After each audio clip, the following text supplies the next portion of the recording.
Kadar. Ya başlayacağım. Başlayacağım deme. Başladım. Aziz dostlar, yurdum Asya restoranındayım. Yurdum hardayım? Bakıda. Bu Bakıda olmağımla Asya restoranındayım. Ancak her yerde, dünyanın her yerini gezerek, deyirik ki dünyanın falan yerindeyim. Ancak bu günləri yurdum Azərbaycan, Bakıdayım.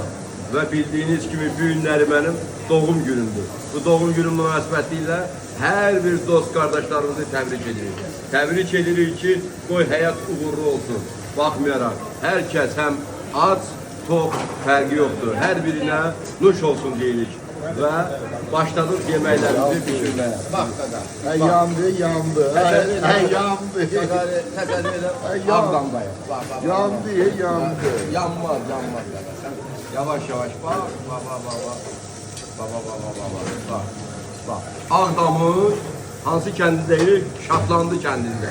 Oturmuşuz, neyinidir? Kebap yiyoruz. Hansı kebapdan? Asya kebabından. Eşk olsun halkımızın Qarabağına, eşk olsun Ağdamlılara, eşk olsun Masallılara, Lənkəranlılara, Cənub elinə, eşk olsun yurdum Tovğa. Salamlar olsun her birinize. Gördünüz, tək idman değil bazardığımız. Yemək pişirməyi de bazarırmış. Onu biz bilmirdik.